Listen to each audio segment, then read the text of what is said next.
All right, so Kimi K3 just dropped, and people are saying it can go toe-to-toe with GPT 5.6 Sol. The proof artifact I kept coming back to. Kimi K3 output tokens cost $15 per million versus $30 per million for Sol, which is exactly half the price. Both models launched within the same window, so the timing actually matters here. I'm running Kimi K3 versus GPT 5.6 Sol across 4 real tests: reasoning, speed, pricing, and context window. And every number traces back to a sourced fact, no vendor spin, no gut feelings. And honestly, the part that surprised me most is what happens when you push past 272,000 tokens in a single request, because that's where one of these models gets super duper expensive in a way most people don't see coming. So who's this for? If you're running long document pipelines, agentic coding workflows, or you're just watching API bills keep climbing, picking the wrong model here costs you real money on every single request. And those costs compound fast at scale. Test 1, multi-step reasoning and agentic coding. When a model fumbles a multi-step task, it doesn't just give you a wrong answer, it gives you a confident wrong answer after burning a ton of output tokens to get there. And you've already paid for the mess before you even know it happened. I looked at every source claim here. And what surprised me is how thin the independent data actually is.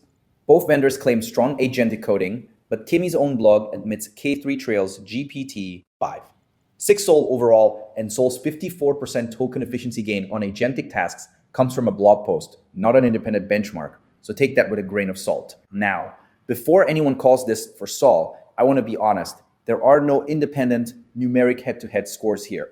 And the only real structural difference is that Kimi K3 is open weights while GPT 5.6 Sol is fully proprietary, which is a different kind of advantage depending on what you need rather than a reasoning quality score. I was expecting one of these to pull ahead cleanly, and what I got was a tie because no independent scores exist to separate them on pure reasoning quality. So test 1 is a draw.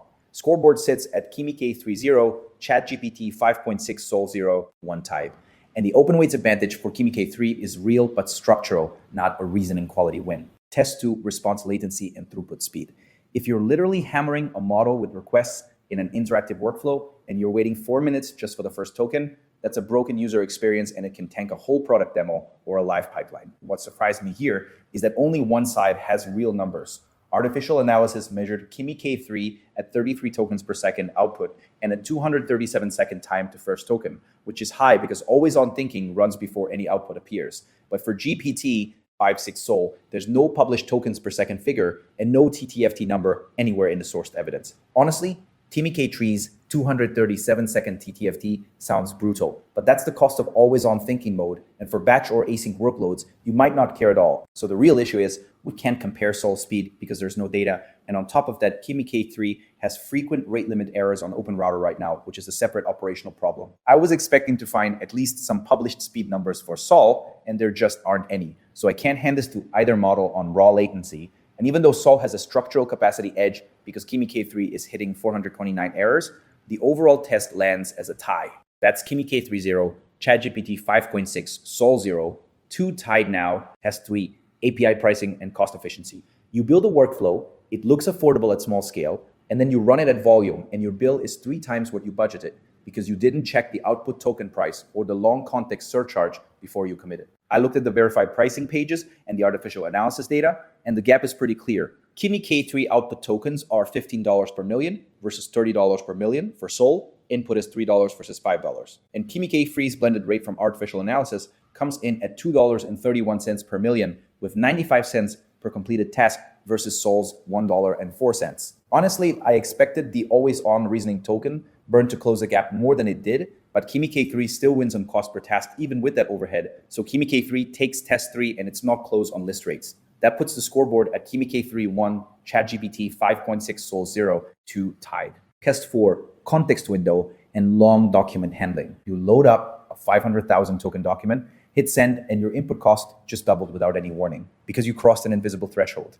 And that's a real budget hit that catches people completely off guard on their first big long context request. The raw window sizes are basically identical. Kimi K3 at 1,048,576 tokens and Sol at 1,050,000, which is a 1,424 token difference that means nothing. But the pricing structure is where they split because Kimi K3 is flat across the full window while Sol doubles input pricing and adds 50% to output for any request above 272,000 tokens applied to the whole request. Now, if your workloads stay under 272,000 tokens, Sol's surcharge never triggers and this whole dimension looks like a tie. So the gap only opens up when you're actually using the long end of the context window.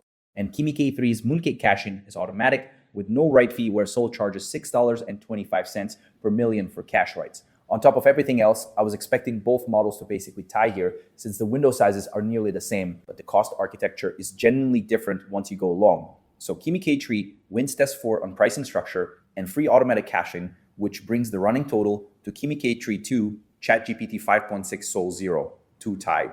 So here's where Kimi K3 clearly beats Sol. Output tokens at half the price, flat pricing across the full 1 million context window with zero surcharge, automatic caching through Mooncake with no write fee that adds up fast on repeated long sessions. And it's open weights, so you can self-host and fine-tune, which Sol simply can't do. And here's where ChatGPT 5.6 Sol clearly beats Kimi K3. Kimi's own benchmarks admit K3 trails Sol on overall frontier intelligence. Sol runs on OpenAI's infrastructure with no capacity warnings, or Kimi K3 is hitting frequent 429 errors on OpenRouter right now, and Sol's ecosystem and tooling are way more mature on top of that claimed 54% token efficiency gain on agentic coding. Honestly, I went in thinking Sol would dominate on every dimension, and the cost picture for Kimi K3 is way cleaner than I expected. So here's the decision rule. If you're running high volume, long document or research workloads where token costs and context pricing matter, go Kimi K3. And if you need peak reasoning reliability and stable production infrastructure, today go ChatGPT 5.6 Sol.